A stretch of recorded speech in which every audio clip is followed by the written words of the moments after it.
नमस्कार, न्यूज की पाठशाला में आप सभी का स्वागत है। मैं हूं सुशांत सिन्हा। ये वो पाठशाला है जहां सबकी क्लास लगती है। खबर का हर चैप्टर खुलता है और इतने विस्तार से खुलता है कि जब आप पाठशाला से निकलते हैं तो खबर के मास्टर होते हैं।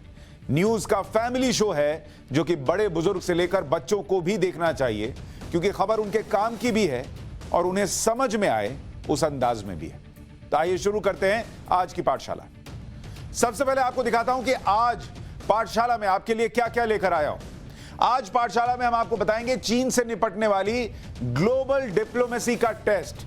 आखिर चीन से निपटने के लिए प्रधानमंत्री नरेंद्र मोदी क्या करने जा रहे हैं। पीएम मोदी के पावर पैक्ड अमेरिका दौरे की एक एक डिटेल आपको बताऊंगा। प्रधानमंत्री नरेंद्र मोदी अमेरिका जा रहे हैं, पहली बार वहां के जो नए राष्ट्रपति हैं जो बिडेन से मिलने वाले हैं, उसमें क्या होगा जो आपके लिए, हमारे लिए, देश के लिए इंपॉर्टेंट है, उसकी एक एक डिटेल आपके सामने आज की पाठशाला में रखूंगा। मोदी बाइडेन की पहली मुलाकात के जरूरी नोट्स भी होंगे और क्वाड के सामने, ये क्वाड क्या है ये भी समझाऊंगा, और क्वाड के सामने चीन तालिबान की चुनौती वाला चैप्टर भी रखूंगा। साथ ही आपको यह भी बताऊंगा कि कैसे टेक्नोलॉजी के जरिए हजारों किलोमीटर दूर बैठकर भी किसी की हत्या की गई। और मुगल सीरीज तो होगी ही जिसमें मुगलों के बारे में आपको बताऊंगा, यानी ग्लोरीफाइड डकैत या देश के निर्माता। तो आइए शुरू करते हैं सबसे पहले डिप्लोमेसी की क्लास। आज सबसे पहले प्रधानमंत्री नरेंद्र मोदी के अमेरिका दौरे की बात। और आपको यह भी बता दूं कि प्रधानमंत्री का यह अमेरिका दौरा मैं खुद कवर करने के लिए अमेरिका जा रहा हूं। तो इस शो के बाद मेरी फ्लाइट भी है, मैं भी उड़ूंगा और अमेरिका पहुंचूंगा और वॉशिंगटन डीसी और न्यूयॉर्क दोनों जगह से प्रधानमंत्री के इस अहम दौरे की एक एक रिपोर्ट टाइम्स नाउ नवभारत पर आपके लिए लेकर आऊंगा। लेकिन पहले, वहां निकलने के पहले आपको समझाता हूं कि प्रधानमंत्री नरेंद्र मोदी का यह अमेरिका दौरा क्यों बहुत अहम है, आपको यह समझना चाहिए। दरअसल प्रधानमंत्री जब वहां जा रहे हैं तो यह कोरोना काल के बीच उनका दौरा होने जा रहा है और इसकी तीन अहम बातें आपको नोट करनी चाहिए कि प्रधानमंत्री का जो ये अमेरिका दौरा है इसमें क्या होगा। तीन अहम बातें हैं इसमें, और ये तीन अहम बातें प्रधानमंत्री के इस दौरे के लिहाज से इस देश के लिए कितनी अहम है इसको समझिए। पहली, क्वाड की मीटिंग होने जा रही है। अब ये क्वाड क्या है अभी आपको थोड़ी देर में समझाऊंगा। इसमें पहले क्वाड की मीटिंग में आमने सामने बैठकर इन पर्सन मीटिंग होने जा रही है।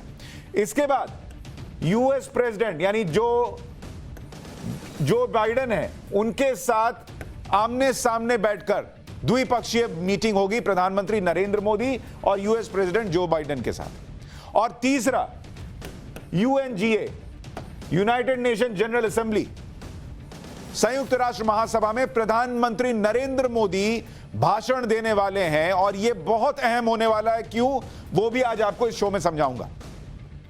लेकिन पहले प्रधानमंत्री नरेंद्र मोदी का जो अमेरिका दौरा है इसका प्लान आपके सामने, टूर प्लान क्या है वो समझ लीजिए। 22 सितंबर देर रात प्रधानमंत्री नरेंद्र मोदी वॉशिंगटन पहुंचने वाले हैं। आराम करने की उन्हें आदत नहीं, जेट लैग उन्हें होता नहीं, तो इस उम्र में भी वो फ्रेश रहते हैं और कितना भी ट्रैवल कर लें पूरी ऊर्जा से देश का प्रतिनिधित्व करते हैं।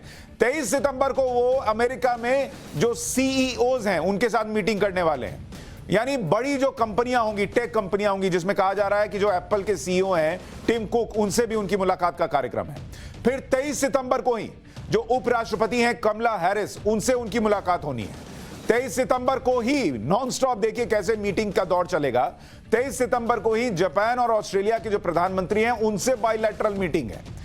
उसके बाद इस मीटिंग में वो चर्चा करेंगे कोविड को भी लेकर और दूसरी चीजों को लेकर। फिर 24 सितंबर पूरे दिन भर मीटिंग, लगातार मीटिंग के बाद 24 सितंबर को क्वाड शिखर सम्मेलन है। क्वाड के बारे में अभी आपको आगे बताने वाला हूं। फिर 24 सितंबर को ही राष्ट्रपति जो बाइडेन के साथ द्विपक्षीय बैठक होगी, यह व्हाइट हाउस में होनी है। और 24 सितंबर को ही वॉशिंगटन से फिर प्रधानमंत्री नरेंद्र मोदी न्यूयॉर्क के लिए रवाना हो जाएंगे। 25 सितंबर को न्यूयॉर्क में संयुक्त राष्ट्र महासभा में वो भाषण देंगे और उसके बाद फिर वो सीधा फ्लाइट पकड़कर भारत आएंगे और यहां काम में लग जाएंगे। अब ये जो पूरा कार्यक्रम है बहुत बिजी शेड्यूल है और आपको बता दूं अमेरिका की जो फ्लाइट होती है वो मान के चलिए कि 15-16 घंटे से कम की नहीं होती। टाइम जोन जो है वो चेंज हो जाता है। जैसे जब आप यहां रात में 9 बजे पाठशाला देख रहे होंगे तब अमेरिका में दिन के 12 बज रहे होंगे, तो वो टाइम जोन चेंज हो जाता है। जब यहां सोने का टाइम होता है वहां जगने का है और जब वहां सोने का है तब यहां जगने का होता है। पूरी शरीर की घड़ी हिल जाती है। लेकिन मोदी जी पर उसका असर नहीं होता। Prime Minister Shri Narendra Modi will pay an official working visit to the United States of America from the 22nd to the 25th of September. Prime Minister will leave New Delhi tomorrow morning and return to India on the 26th of September. This will be the Prime Minister's first visit abroad beyond the neighborhood. You would recall that the Prime Minister had made a brief visit to Bangladesh in March this year. And this is, as I said, his first visit since the onset of the COVID-19 pandemic. अच्छा, अब आपको ये बताता हूं इस दौरे में क्या क्या होने वाला है। जो आपको ये क्वाड के बारे में बता रहा था, पहली बार क्वाड में इन पर्सन यानी सामने बैठकर मीटिंग होगी। और ये क्वाड है क्या, ये जिसके बारे में आपको बता रहा QUAD, ये दरअसल है क्या क्वाड? इसका मतलब है क्वाड्रिलैटरल। ये क्वाड्रिलैटरल का मतलब है कि 4 कोने वाला, 4 कोने हैं, 1 2 3 4, और एक तरफ भारत है इसमें, दूसरी तरफ ऑस्ट्रेलिया है, तीसरी तरफ इसमें अमेरिका है, यूएस हो गया, और चौथी तरफ जो है इसमें जापान है। ये 4 है। तो ये जो चारों मिलकर बने इसको कहते हैं क्वाड्रिलेटरल यानी क्वाड। ये 4 देश इसमें शामिल हैं और इनका इकलौता मकसद, मतलब इकलौता तो मत कहिए, कॉमन मकसद जो है वो ये है कि चाइना जो है यानी चीन की आक्रामक नीतियों को रोकना, उससे निपटना, चीन का सैन्य और कूटनीतिक काउंटर करना, free and open Indo Pacific बनाना। अब ये इंडो पैसिफिक रीजन क्या है उसको भी आपको समझना पड़ेगा। और जब क्वाड के बारे में आपको समझा रहा हूं कि ये 4 देश साथ आ गए, इसको कमोवेश इस तरीके से, इस लिहाज से समझिए कि आपके घर में बहुत सारे भाई हैं और बड़े वाले भैया जो हैं वो, उनको लगता है कि सब मैं ही हथिया लूं। तो आप फोन करके बोलते हैं, अरे भैया को देख रहे हो क्या कर रहे हैं, अरे उसको देख रहे हो क्या कर रहे हैं। तो 4 भाइयों ने तय किया कि हम मिलकर जो है फेसबुक पर साथ में खाना खाने की फोटो डालेंगे, ताकि भैया को मैसेज जाना चाहिए कि ये चारों तो साथ आ गया भाई। तो ये चारों साथ आ गए ताकि वो भैया, जो भैया अपने आप को समझते हैं भैया नहीं, वो चीन वाले भैया जो हैं, वो चीन वाले भैया को मैसेज जाना चाहिए कि जगह पे रहिए। और इस क्वाड का इतिहास क्या है इसको भी समझिए, चारों भाई साथ कैसे आए। 2007 में पहली बार ये लगा, चीन आज का तो है नहीं कि उसको सब कब्जा लेना है, उसको सब चाहिए। पहली बार 2007 में ये आइडिया आया कि क्यों ना हम लोग साथ में मिलकर लड़ाई लड़े। 10 साल तक लेकिन आइडिया चला ही नहीं, फ्रीज रहा। भाई सबका अपना हित होता है, जैसे आपके परिवार में होता है। बोल तो लिया कि आइए चलिए मेरे घर पे खाना खा लीजिए, लेकिन अरे आज जाना है, वो छुटके को लेके जाना है, उसका फीस भरना है, अरे आज जरा तुम्हारी भाभी को लेके जाना है, उसको शॉपिंग करानी है। ये कुछ कोई आपके घर में चलता है, वो देशों में अलग चलता है। वो अपना हिसाब देखते हैं और सोचते हैं कि अभी करें नहीं करें, क्या फायदा है नुकसान है। तो उस चक्कर से 2007 से 17 तक मामला अटका रहा। 2017 में जाकर 10 साल बाद 2017 में आइडिया पर काम शुरू हुआ और अनौपचारिक मीटिंग शुरू हुई। फिर उसके बाद बीच में कोरोना आ गया, जिसमें ऑनलाइन चर्चा हुई। अभी इसी साल फिर हुई थी ऑनलाइन, इस बार सामने सामने बैठकर चर्चा होगी। अच्छा, आपको इंडो पैसिफिक जो रीजन कह रहा हूं उसका मैप समझना चाहिए कि क्यों चाइना को लेकर जो है ये पूरा मसला फंसता है। ये इंडो पैसिफिक क्षेत्र है जिसके बारे में आपको बता रहा हूं। और इसमें अगर आपको दिखाऊं कि ये जो आप पूरा हिस्सा देख रहे हैं, ये जो हरा वाला हिस्सा है, इसको जूम करके दिखाइएगा। ये हरा वाला हिस्सा जो आप देख रहे हैं, ये पूरा इंडो पैसिफिक एरिया है, यानी हिंद महासागर, और पैसिफिक यानी प्रशांत महासागर का हिस्सा। अब इसमें अगर आप देखेंगे, इसमें यहां पर भारत है, यहां पर जापान है, जिन 4 भाइयों की हम बात कर रहे थे, ये आपका ऑस्ट्रेलिया हो गया, और यहां पर अमेरिका है। तो अगर आप इन चारों को जोड़िएगा तो चतुर्भुज बनता है, जिसको कि क्वाड कहा जा रहा है। ये चतुर्भुज बना है इसलिए इसका नाम क्वाड है। तो बहुत लोग आपको बताएंगे, अरे पीएम मोदी क्वाड में जा रहे हैं, क्वाड में जा रहे हैं। अरे क्वाड में जा रहे हैं बताओगे तब तो ये क्वाड है क्या, लोगों को समझ में भी तो आना चाहिए। क्वाड कर रहे हैं, रिकॉर्ड क्वाड पे अटका है, लेकिन क्वाड क्या समझ ही में नहीं आ रहा है। अच्छा, इसमें सिर्फ ये 4 देश नहीं है, इसमें करीब 24 देश आते हैं। ये छोटे छोटे छोटे जितने देश हैं, ये सब मिलाइएगा तो करीब 24 देश आते हैं इंडो पैसिफिक क्षेत्र में। और 2011 से इस क्षेत्र की अहमियत इंटरनेशनल लेवल पर बढ़ गई है। ट्रेड रूट और रीजन के देशों के बीच कॉमन रूल्स की बात होती है। और ये जो 4 अहम देश हैं, ये क्वाड की स्थापना करते हैं, भारत, अमेरिका, जापान, ऑस्ट्रेलिया, और कहते हैं कि भाई हम यहां पर अपनी स्थिति जो है उसको मजबूत करेंगे। अब जब आपको ट्रेड समझा रहा हूं तो इस ट्रेड को समझिए कि ये ट्रेड जो है वो कितना इंपॉर्टेंट है। इसे जिसे हम इंडो पैसिफिक रीजन यानी हिंद प्रशांत महासागर क्षेत्र जो कह रहे हैं, इसमें दुनिया का, आपको ये समझना चाहिए, इसमें दुनिया का 42% निर्यात होता है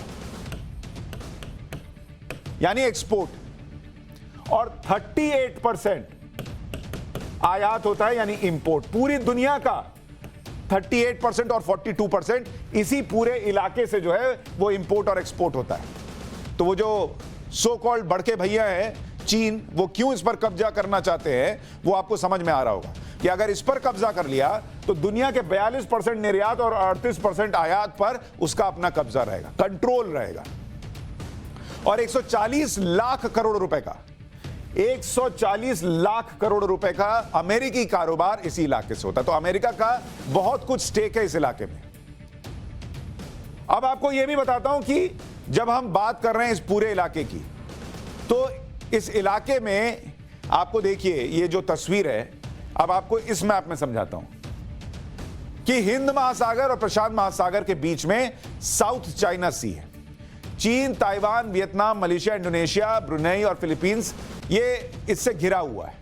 ये जो आपको तस्वीर दिखा रहा हूं, ये जो आप हिस्सा देख रहे हैं, ये वाला हिस्सा आपका साउथ चाइना सी है। बहुत बार आप नाम सुनते होंगे कि चीन ने साउथ चाइना सी पर कब्जा कर रखा है। यहां दरअसल चीन है, इसको समझिए मैप के लिहाज से। यहां लाओस है, थाईलैंड है, कंबोडिया है, मलेशिया है, म्यांमार है, भारत यहां है। लेकिन अगर आप इंडियन ओशियन के लिहाज से देखिएगा तो ये पूरा साउथ चाइना सी इंपॉर्टेंट हो जाता है। इंडोनेशिया को छोड़ दीजिएगा तो दूसरे सभी देश इस इलाके के किसी ना किसी हिस्से पर दावा करते हैं, लेकिन चीन इसके पूरे इलाके पर दावा करता है। उसका तो हिसाब ही है ना कि एक बार में पूरे पे दावा ठोक दो, उसके बाद कोई कहेगा भी, छोड़ेगा भी तो कहेगा चलो ठीक है 10% छोड़ा रख लो, मतलब एहसान किया। तो चीन का हिसाब यह है कि पूरे पर दावा कर दो, और वो यही दावा करता है कि ये पूरा इलाका इसका है। लेकिन इस पूरे इलाके की अहमियत चीन के लिहाज से और दुनिया के लिहाज से आपको समझनी होगी कि ये इतना इंपॉर्टेंट क्यों है। जो आपको बता रहा हूं, दुनिया में, दुनिया के लिहाज से बता रहा हूं, 80% व्यापार जो होता है वो समुद्री मार्ग से होता है। आप सोचते होंगे कि आपके पास जितना सामान पहुंच रहा है वो सब फ्लाइट से आता है। नहीं बॉस, आप गड़बड़ हैं। ये समुद्री मार्ग से 80% जो है वो व्यापार हो रहा है दुनिया का। और इसमें भी इस 80% में 1/3 जो है, 1/3 वो साउथ चाइना सी से होता है, जिसके बारे में आपको बता रहा था कि अभी चाइना ने पूरा दावा ठोका हुआ है कि ये पूरा साउथ चाइना सी जो है ये पूरा इलाका मेरा है। तो 80% का 1/3 अगर आप निकालिएगा तो मान के चलिए करीब 28% के आसपास जो है वो आपका मामला बैठेगा, 27-28%। और इस रास्ते से सालाना करीब, पूरे साल में करीब 3 लाख करोड़ डॉलर इतने का कारोबार होता है। मतलब इतना पैसा कि अगर आप इसको अभी कैलकुलेट करने बैठिएगा तो आपका कैलकुलेटर दम तोड़ देगा।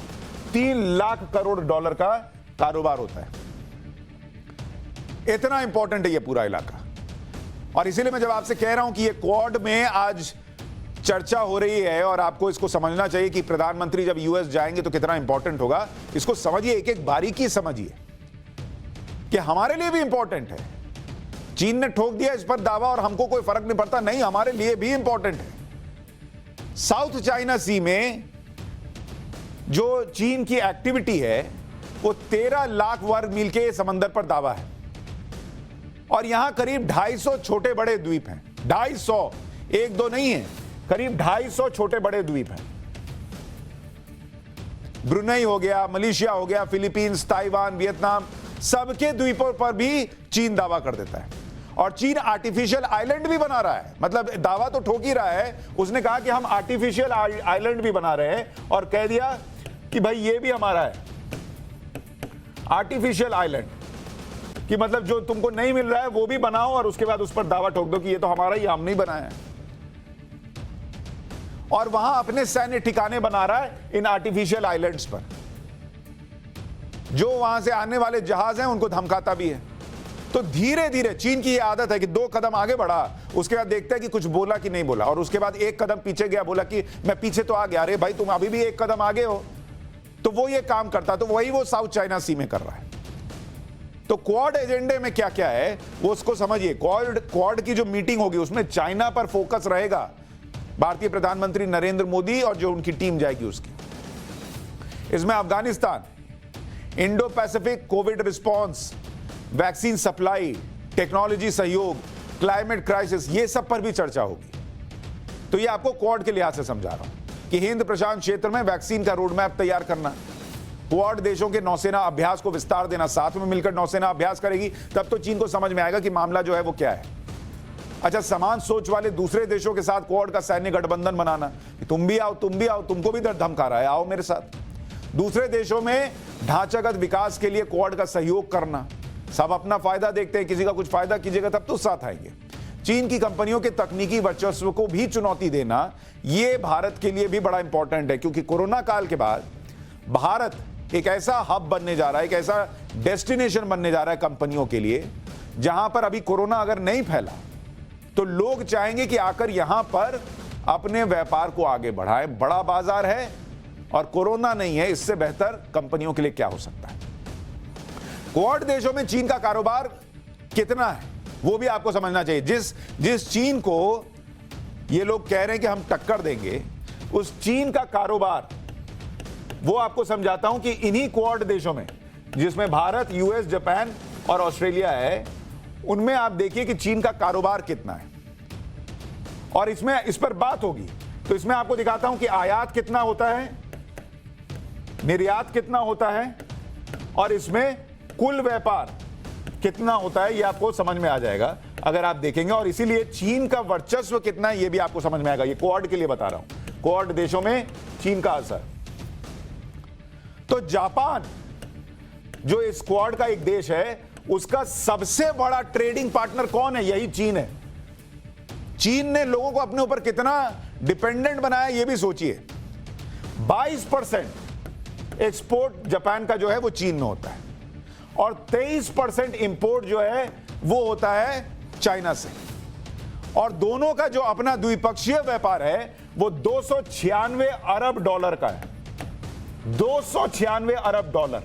अब आप सोचिए कि जापान जो है वो कितना निर्भर है चीन के ऊपर, इसको समझिए। और सिर्फ जापान का हाल नहीं है, अब आपको दिखाता हूं ऑस्ट्रेलिया, जो कि क्वाड का एक और देश है। ऑस्ट्रेलिया के लिहाज से समझिए, ऑस्ट्रेलिया का सबसे बड़ा ट्रेडिंग पार्टनर भी चीन है। ये भाई जो है वो सबसे लगा पड़ा है, दुश्मनी भी करता है, लड़ाई भी करता है, और सब जगह जो है बिजनेस भी करता है। ये चीन की खासियत भी है। 40% एक्सपोर्ट ऑस्ट्रेलिया से चीन में होता है, और 26% इंपोर्ट जो है वो चीन में होता है। और इनका जो बिजनेस है वो 245 अरब डॉलर का है। अब आपको दिखाता हूं भारत, तीसरा देश भारत। और भारत का भी सोचिए, क्वाड में से तीसरा देश आपको बता रहा हूं, इन तीनों का सबसे बड़ा ट्रेडिंग पार्टनर चीन है। भारत में 16% इंपोर्ट जो है, 16% इंपोर्ट वो चीन से होता है, और 7% एक्सपोर्ट जो है वो चीन को होता है। और इनका द्विपक्षीय जो है वो 86 अरब डॉलर है। और चौथा जो बचा आपका यूएस, अमेरिका, इसका सबसे बड़ा ट्रेडिंग पार्टनर चीन नहीं है, लेकिन इनका भी 18% इंपोर्ट जो है वो चीन से होता है, और 7% एक्सपोर्ट ये भी चीन को करते हैं। और इनका चीन से जो द्विपक्षीय व्यापार है वो सबसे ज्यादा 670 अरब डॉलर का है। 670 अरब डॉलर। अब आप सोचिए कि क्वाड के जो 4 देश हैं, जापान, ऑस्ट्रेलिया, भारत, यूएस, इनकी निर्भरता चीन के ऊपर कितनी है व्यापार के लिहाज से। लेकिन फिर भी अगर ये चीन को कह रहे हैं कि इनको कंट्रोल करना होगा, तो सोचिए कितना चीन जो है वो अड़ंगा खड़ा करता होगा और कितनी चुनौती खड़ा करता होगा। और ये लोग आपस में क्यों नहीं करते हैं भाई, ये भी तो सवाल है। क्वाड पर चीन का बयान भी आपको दिखाता हूं। 14 सितंबर को चीन के विदेश मंत्रालय का बयान आया कि क्वाड को किसी देश को टारगेट नहीं करना चाहिए। उसको समझ में आ गया कि हो तो मेरे खिलाफ रहा है। एक देश को टारगेट करने के लिए बना क्षेत्रीय सहयोग बेकार है, इसका कोई भविष्य नहीं है। संबंधित देशों को संकीर्ण सोच छोड़ देनी चाहिए। संकीर्ण सोच, तुम दुनिया पे कब्जा करने की सोचो और दूसरे इसका विरोध करें तो संकीर्ण सोच। और चीन के विकास को सही तरीके से देखना चाहिए। क्षेत्र की एकता और विकास के लिए काम करना चाहिए। क्षेत्र की एकता और विकास ये नहीं होता कि सब चीन में मिल जाए। इतना एकता और विकास है तो तुम छोड़ दो ना भाई, साउथ चाइना सी छोड़ दो, दूसरों को बोलो तुम रखो, तुम करो विकास। तो क्वाड के लिहाज से ये जो दौरा है प्रधानमंत्री नरेंद्र मोदी का, वो क्यों इंपॉर्टेंट है वो आपको पूरा विस्तार से समझाया है। अब आप जब प्रधानमंत्री के बारे में सुनेंगे कि वो क्वाड में चर्चा करके आए हैं सबके साथ बैठकर, तो आपको एक एक बात समझ में आएगी कि आपके और देश के हित में क्या बात हुई होगी वहां पर। अच्छा, पीएम के अमेरिका दौरे से पहले भारत ने वैक्सीन डिप्लोमेसी भी शुरू कर दी है। अक्टूबर में फिर से भारत वैक्सीन का एक्सपोर्ट करने लगेगा। मई तक भारत ने 6 करोड़ 63 लाख डोज एक्सपोर्ट किए थे, लेकिन देश में वैक्सीन की कमी से एक्सपोर्ट को रोक दिया गया।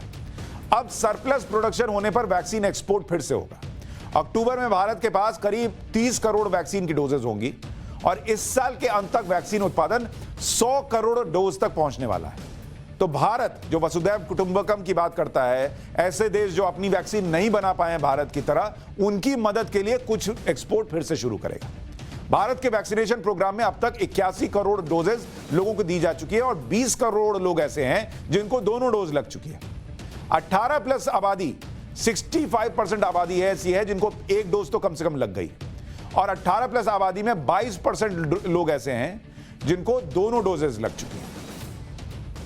और भारत का जो वर्ल्ड रिकॉर्ड अभी बना एक दिन में सबसे ज्यादा वैक्सीनेशन का 2.5 करोड़, वो तो आपके सामने है ही। लेकिन क्वाड को लेकर भारत का पक्ष क्या है? भारत ये कहता है कि वैक्सीन, क्लाइमेट चेंज जैसे मुद्दे तो ठीक हैं, लेकिन विरोधाभासों पर भी ठोस बात की जानी चाहिए। और भारत जिस विरोधाभास की बात कर रहा है, अब आप सोचिए कि ये ऐसे है कि इसमें एक और नाम आता है, क्वाड तो आप समझ गए, लेकिन इसमें एक और नाम आता है ऑकस, AUKUS। अब आप कहेंगे भैया अभी तो क्वाड समझाया, अब तुम नया ऑकस लेकर आ गए। अब ये ऑकस जो है वो देशों का कॉकस है। और ये ऑकस क्या है इसको समझिए। इसमें भी कौन कौन से देश शामिल है? ये ए जो है ये आपका हो गया ऑस्ट्रेलिया, ये जो आप यूके देख रहे हैं ये हो गया आपका ब्रिटेन, और आप ये जो यूएस देख रहे हैं ये आपका हो गया अमेरिका। तो ये तीनों ने मिलकर बना लिया अपना ऑकस। अब भारत ये कहता है कि एक बात बताओ, तुमने तो फोन करके हमको कहा कि आइए हम लोग 4 लोग बनाते हैं, भारत, ऑस्ट्रेलिया, जापान और अमेरिका। अब तुम धीरे से खोपचे में ऑस्ट्रेलिया और अमेरिका ने मिलकर ब्रिटेन के साथ एक ऑकस भी बना लिया और ये भी उसी इंडो पैसिफिक इलाके की सुरक्षा के लिए बनाया ताकि चीन को टक्कर दी जा सके। ऑस्ट्रेलिया को यूएस, यूके से परमाणु पनडुब्बी बनाने की टेक्नोलॉजी देना भी इसमें शामिल है। कम से कम 8 न्यूक्लियर पावर अटैक करने वाली सबमरीन ऑस्ट्रेलिया को मिलेंगी। अब भारत का सवाल यह है कि जब हमसे तुम्हारा सेटिंग गेटिंग चल रहा है, हमसे बातचीत चल रही है कि मिलकर करेंगे, तो तुमने ये ऑकस क्यों बनाया? और इस बार जब क्वाड में मीटिंग होगी तो ये चर्चा होगी। ऑस्ट्रेलिया से भी पूछा जाएगा, अमेरिका से भी पूछा जाएगा कि तुम दोनों तरफ से खेल रहे हो यार, उधर से भी बैटिंग कर रहे हो, इधर से भी बैटिंग कर रहे हो, कहीं से तो बॉलिंग करोगे, फील्डिंग करोगे, तुम खाली बैटिंग करोगे क्या? और ऑकस से नाराजगी भी है, सिर्फ अब भारत की नहीं है, फ्रांस और यूरोपीय संघ भी नाराज है। और वो क्यों नाराज है? दरअसल ऑस्ट्रेलिया का फ्रांस से पनडुब्बी बनाने का समझौता था, वो रद्द हो गया। फ्रांस ने कहा कि पीठ में छुरा घोंप दिए भाई तुम तो। अमेरिका ऑस्ट्रेलिया से राजदूत वापस बुला लिया फ्रांस ने, इतना वो नाराज हो गया। भारत की चिंता आपको बता ही रहा हूं कि फ्रांस को नाराज क्यों किया। फ्रांस दोस्त भी है और ये जो तुम अपने अलग अलग खेल रहे हो वो भी गलत है भाई। फ्रांस जो भारत के साथ रिश्ता है वो कितना इंपॉर्टेंट आप समझिए। राफेल जो आया वो फ्रांस से ही आया है ना, और फ्रांस हर बात में भारत के साथ खड़ा होता है। तो तुम उसको अकेले में कोने में ले जाकर उसके साथ गलत व्यवहार करोगे, उसको मारोगे, पीटोगे। भाई पॉलिटिक्स में मारना ही पीटना हुआ ना, उसके पीठ में कह रहा ना छुरा भोंक दिया। तो भारत कहा कि मैं इसके साथ खड़ा हूं, इसको पीछे किया, बोला क्या कर रहे हो, ऐसे नहीं चलेगा।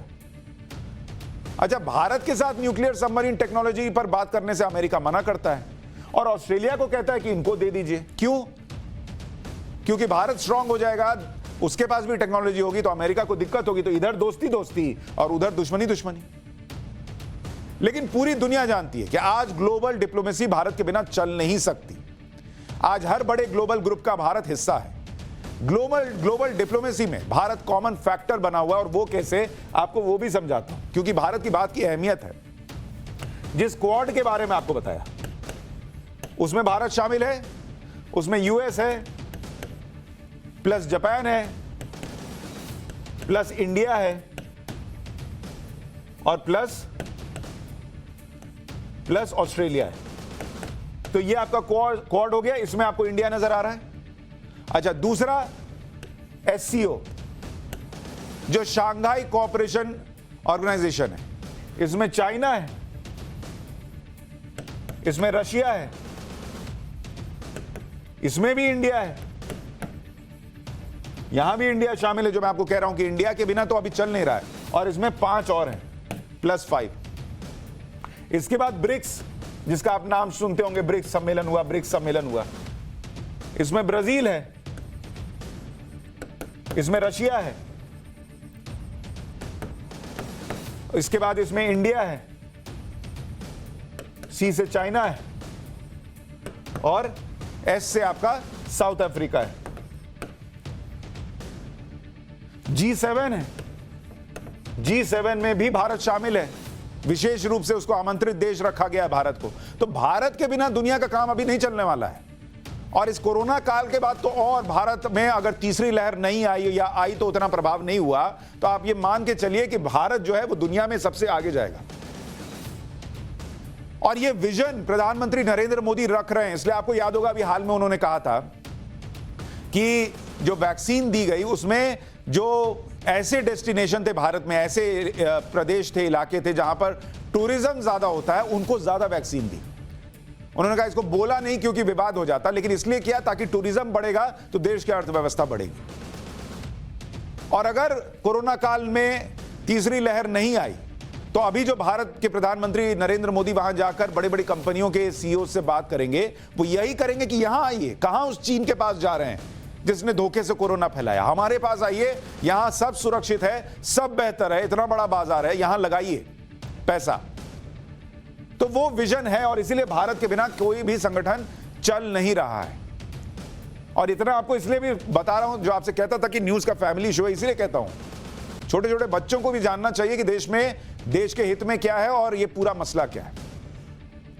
अब आपको बताता हूं, क्वाड की बात हो गई। अब प्रधानमंत्री नरेंद्र मोदी और अमेरिकी राष्ट्रपति जो बाइडेन की पहली बैठक भी होनी है। मोदी प्लस बाइडेन, इनकी पहली आमने सामने की बैठक है बतौर राष्ट्रपति। जो बाइडेन जब उपराष्ट्रपति थे, तब वो मिल चुके हैं प्रधानमंत्री नरेंद्र मोदी से, उनको खाने पर भी बुला चुके हैं। लेकिन राष्ट्रपति बनने के बाद यह पहली बार होगा कि जब दोनों आमने सामने बैठेंगे और चर्चा करेंगे।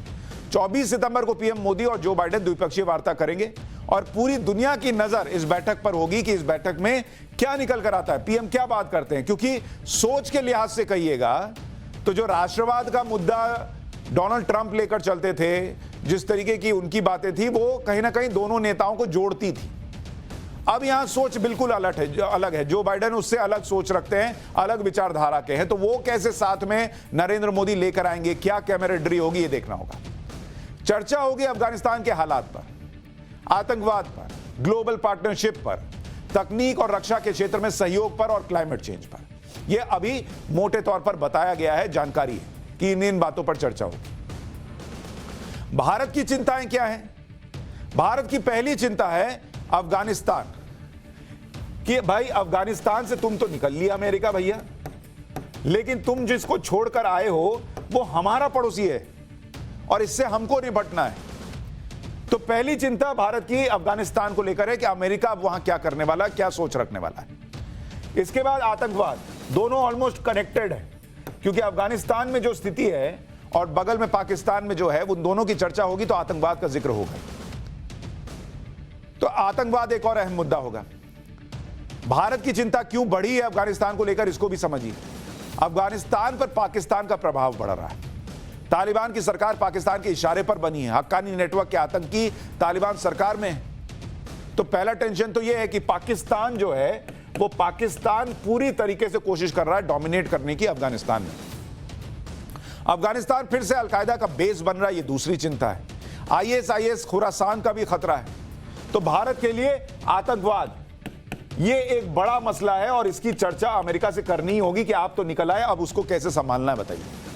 तीसरी वजह, अफगानिस्तान फिर से आतंकियों का गढ़ बनता जा रहा है और आतंकी संगठनों में जो स्थिति है वो आपको बताया। अच्छा, वहां तालिबान आपस में लड़ भी रहे हैं, हक्कानी नेटवर्क पावरफुल हो रहा है।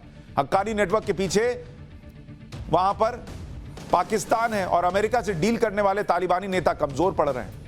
आपस की लड़ाई में जो तालिबान है उसके दो बड़े नेता घायल हैं। डिप्टी पीएम मुल्ला बरादर को चोट लगी हुई है कहा जा रहा है। खबर तो यह तक है कि हक्कानी नेता खलील उल रहमान हक्कानी ने बातचीत के दौरान मुल्ला बरादर को मुक्का मार दिया। और ये जो पीछे आप तस्वीर देख रहे हैं मुल्ला बरादर की तस्वीर है। मुल्ला बरादर चाहता था कि तालिबान कैबिनेट में गैर तालिबानी नेता और अल्पसंख्यक समुदाय के नेता भी शामिल हो। तालिबान का प्रमुख हिबतुल्ला अखुंदजादा के बारे में तो यह कहा जा रहा है कि उसकी मौत हो चुकी है। तो किसी को कुछ पता नहीं चल रहा है कि वहां है कौन, और जब ऐसी स्थिति है कि है कौन तो चलाएगा कौन और कैसा चलाएगा, इसको लेकर तो चिंता होगी। तो भारत इसकी भी बात करेगा और पाकिस्तान इसका फायदा उठा रहा है कि वहां तो कोई है नहीं देखने वाला, पूछने वाला। मतलब जैसे घर से सब लोग बाहर चले गए तो पूरी पार्टी का माहौल है, वैसा पाकिस्तान के लिए हालत हो।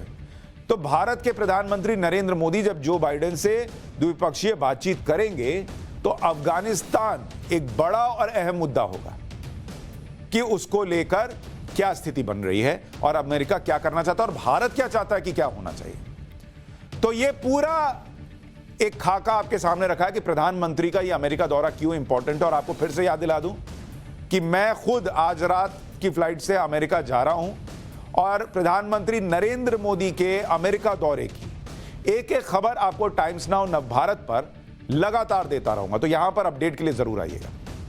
फिलहाल इस क्लास में इतना ही। अब आपको लिए चलता हूं टेक्नोलॉजी की क्लास में। और अब न्यूज की पाठशाला में टेक्नोलॉजी की क्लास। क्या आप सोच सकते हैं कि एक देश में एक ट्रिगर दबे और दूसरे देश में बैठा हुआ दुश्मन ढेर हो जाए? सुनने में अजीब लग सकता है या फिल्मों में ऐसा हो सकता है, लेकिन रियल लाइफ में ऐसा मुमकिन हुआ, और वो भी किलर रोबोट्स के जरिए। इजराइल ने बैठे बैठे इस किलर रोबोट से 1600 किलोमीटर दूर दुश्मन को ढेर कर दिया। इजराइल का यह दुश्मन था ईरान का एक न्यूक्लियर साइंटिस्ट जिसका नाम था मोहसिन फखरी जाहेद। इस नाम के इस साइंटिस्ट की पिछले 27 नवंबर को हत्या हो गई थी। लेकिन खुलासा अब हो रहा है कि इस साइंटिस्ट को एक रिमोट कंट्रोल्ड मशीन गन से मारा गया था। मतलब वहां आदमी था ही नहीं, रिमोट से चल रहा है, और वो रिमोट भी दूसरे देश में, इजराइल में। यह रिमोट कंट्रोल मशीन गन का ट्रिगर ईरान से 1000 मील दूर इजराइल में बैठकर दबाया जा रहा था। और दुनिया में यह अपनी तरह का पहला हमला है जिसमें ऑन द स्पॉट कोई इंसान बिना शामिल हुए एक तरह का रोबोट कह लीजिए जो किसी की हत्या कर रहा है। लेकिन यह सब कैसे किया गया, इसे बारीकी से समझने की जरूरत है। यह किसी हॉलीवुड फिल्म में जो कहानी होती है उससे कम नहीं है। और कहानी क्या है? पिछले साल नवंबर में ईरान का परमाणु वैज्ञानिक मोहसिन परिवार के साथ छुट्टियां मनाकर अपने घर लौट रहा था। इसके खात्मे के लिए इजराइल ने आर्टिफिशियल इंटेलिजेंस का इस्तेमाल किया। कंप्यूटर से चलने वाली मशीन गन को लावारिस ट्रक में फिट किया गया। सोचिए कितनी फिल्मी कहानी है। इसे ही किलर रोबोट कहा जा रहा है। फिर लावारिस ट्रक को उस रास्ते में खड़ा कर दिया गया। फिल्म में नहीं होता कि हीरो इधर से गुजरने वाला है और एक ट्रक खड़ी है और उसके नीचे एक आदमी जो है उसका चक्का उक्का बदल रहा है। तो रास्ते में एक लावारिस ट्रक खड़ी थी जहां से मोहसिन की कार को निकलना था। मोहसिन के काफिले में एक सिक्योरिटी कार आगे थी, 2 पीछे थी, बीच में उसकी कार थी। ट्रक में Belgium made FN MAG robotic machine gun लगी हुई थी। ट्रक में कैमरे लगे हुए थे, साथ ही विस्फोटक भी था। सैटेलाइट की मदद से हजारों मील दूर से मशीन गन का ट्रिगर दबाया जाना था। वैज्ञानिक मोहसिन ने अपने शहर जाने के लिए हाईवे से एक जगह यू टर्न लिया।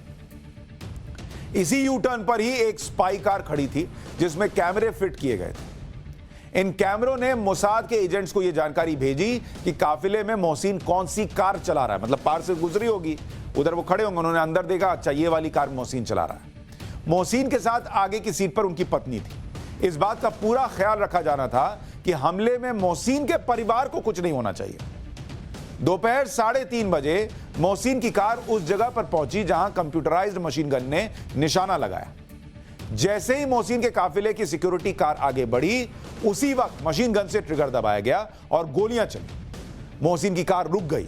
कार के शीशे से होते हुए मोहसिन के कंधे पर गोली लगी। 1 मिनट में 15 गोली फायर की गई और मोहसिन ने वहीं पर दम तोड़ दिया। हमले के साथ ही ट्रक को धमाके के साथ उड़ा दिया गया ताकि कोई सबूत ही न बचे। भाई जब कुछ मिलेगा तब तो आप कीजिएगा भाई दावा कि इजराइल ने मार दिया और उसने मार दिया। इजराइल की खुफिया एजेंसी मोसाद का ऑपरेशन तो सफल रहा, लेकिन यह ऑपरेशन इतना आसान नहीं था क्योंकि मशीन पर पूरी तरह भरोसा नहीं किया जा सकता। कई तरह की मुश्किलें सामने आती हैं, जैसे कंप्यूटराइज्ड अटैच मशीन गन को ईरान के अंदर कैसे लेके जाइएगा, वहां भी तो सिक्योरिटी होगी ना। तो मशीन को टुकड़ों में ईरान के अंदर ले जाया गया, फिर ईरान में ही उसे रीअसेंबल किया गया, तोड़ तोड़ के ले गया और वहां रीअसेंबल करके बना लिया। दूसरी चुनौती थी कि इस हमले को रोबोट के जरिए अंजाम देना था, इसलिए हर बारीकी को ध्यान में रखना था। जैसे चलती कार पर सटीक निशाना लगना चाहिए, फायर ऐसा करना है कि बीवी को गोली ना लगे। आर्टिफिशियल इंटेलिजेंस का काम बहुत बारीक था। कैमरे से तस्वीर ले रहे हैं आप, सैटेलाइट के जरिए स्नाइपर को तस्वीर भेजिए, फिर स्नाइपर मशीन गन का ट्रिगर दबाएगा। इन सब में 1.6 सेकंड का गैप था, मतलब करीब 1.5 सेकंड का। 1.5 सेकंड का गैप होने का मतलब था कि टारगेट मिस हो जाएगा। अब आपको ये गैप कैसे होता है? कभी कभी आप देखते हैं हम लोग इंटरव्यू लेते हैं, इधर सवाल पूछते हैं, उसके बाद वो 2 सेकंड बाद आदमी जवाब देना शुरू करता है, वो गैप होता है। वैसे ही यहां से 1.5 सेकंड का फर्क है कि गाड़ी अगर आप समझिए कि वहां रेड लाइट पर दिख रही है तो हो सकता है कि 1.5 सेकंड पहले का वीडियो पहुंचे और वो वहां रेड लाइट पर पहुंची ना हो। आर्टिफिशियल इंटेलिजेंस की मदद से इस कमी को भी दूर कर लिया गया कि निशाना टाइम पर लगे। तीसरी चुनौती, मोहसिन के साथ उनकी पत्नी कार में बैठी थी, दोनों के बीच में बहुत कम दूरी थी। इस दूरी को ध्यान में रखते हुए निशाना लगाना था। तो ये सब को देखते हुए ये पूरा अंजाम दिया गया। 15-16 सालों से इजराइल की खुफिया एजेंसी मोहसिन को मारने का प्लान बना रही थी। कई बार हमले की प्लानिंग भी हुई, लेकिन कामयाबी नहीं मिली। अमेरिका और इजराइल दोनों के निशाने पर मोहसिन था, लेकिन मोहसिन की हत्या क्यों की गई, यह भी आपको जानना चाहिए। पहली वजह, मोहसिन को ईरान के परमाणु प्रोग्राम का जनक माना जाता था। उनकी मौत का मतलब था कि ईरान के कथित अवैध परमाणु प्रोग्राम को झटका लगा। दूसरी वजह, इजरायली खुफिया एजेंसीज उसे 2003 में बंद किए ईरान के परमाणु बम प्रोग्राम अमाद का सीक्रेट लीडर मानती आई थी। तीसरी वजह यह थी हत्या की कि मोहसिन ही था जो ईरान के परमाणु प्रोग्राम को ऊर्जा की जगह हथियार के तौर पर इस्तेमाल करने के लायक बना रहा था। चौथी वजह, इजराइल को पता था कि अगर बाइडेन सत्ता में आएंगे तो ईरान से परमाणु समझौते पर फिर से बात शुरू करेंगे। ऐसे में मोहसिन की हत्या कर इजराइल ईरान के परमाणु प्रोग्राम को रोकना चाहता था और वो उसने कर दिया। अब हम एक छोटे से ब्रेक के लिए रुक रहे हैं और ब्रेक के उस पार एक और बहुत जरूरी क्लास आपके लिए लेकर आऊंगा।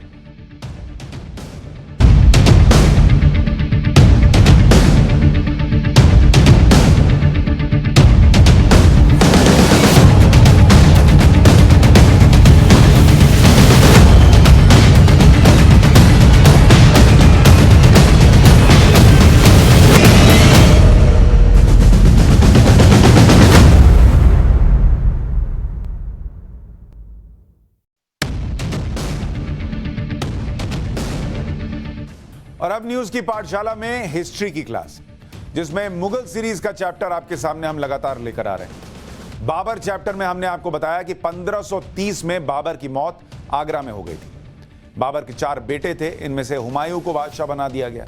हालांकि बाबर को हुमायूं की क्षमताओं पर शक था, उसके बाद भी उसे वारिस बना दिया गया था। बाबर की मौत के वक्त हुमायूं आगरा में था और इतिहासकारों के मुताबिक हुमायूं 1530 में बीमार पड़ा। हुमायूं को बदख्शां से आगरा लाया गया, जहां उसकी सेहत जो है वो बिगड़नी शुरू हुई। और जब सेहत बिगड़ने लगी तो उसको भी लगा कि भाई आगे क्या करना है, ये तो समझना होगा। तो दिसंबर 1530 में बाबर की मौत हो गई और आगरा में उसे दफनाया गया था। बाबर की मौत के 4 दिन बाद हुमायूं सिंहासन पर बैठा था। हुमायूं का जन्म 6 मार्च 1508 को काबुल में हुआ। हुमायूं को बाबर अपने लिए भाग्यशाली मानता था। हुमायूं का अर्थ होता है धन्य होना, यानी मंगलकारी होना। तो उनको लगता था कि भाई इसके आने से मैं धन्य हुआ, इसलिए हुमायूं नाम रख दिया। हुमायूं के अलावा बाबर के 3 और बेटे थे, मिर्जा कामरान, मिर्जा अस्करी और मिर्जा हिंदाल। इन तीनों को हुमायूं ने अलग अलग प्रांत दिए थे, लेकिन हुमायूं का जिक्र ज्यादा होता है। हुमायूं को तुर्की, अरबी, फारसी भाषा आती थी। भारत आने के बाद हुमायूं ने हिंदी भाषा सीखी। 12 साल की उम्र में हुमायूं बदख्शां का सूबेदार बना और हुमायूं ने बाबर के साथ युद्धों में भाग लिया। पानीपत और खानवा के युद्ध में शामिल हुआ था हुमायूं। बादशाह बनने के बाद हुमायूं ने सबसे पहला युद्ध कलिंजर के खिलाफ लड़ा। हुमायूं मुगल साम्राज्य को मजबूत करने की कवायद शुरू कर चुका था। बाबर से मिली विरासत को और आगे बढ़ाना उसका मकसद था। बुंदेलखंड का कलिंजर उस समय अपराजय था, मतलब उसको लगता था कि कोई जीत नहीं सकता उसको। कलिंजर पर उस समय प्रताप रुद्रदेव का राज था। साम्राज्य विस्तार के लिए कलिंजर पर हमला हुआ। 1531 में कलिंजर के किले पर हमला किया गया। युद्ध के बाद राजा रुद्रदेव ने हुमायूं ने संधि कर ली थी। बिना किले पर अधिकार किए हुमायूं वापस चला गया। कलिंजर के किले पर कब्जा किए बिना लौट जाने को इतिहासकार हुमायूं की कई भूलों में से एक मानते हैं। बादशाह बनने के बाद हुमायूं ने और कितनी गलतियां की, उसे क्या क्या मुश्किलें आई और क्यों वो भारत छोड़ने पर मजबूर हुआ, ये आपको पाठशाला की अगली क्लास में बताऊंगा। फिलहाल के लिए आज के लिए न्यूज की पाठशाला में इतना ही। नमस्कार।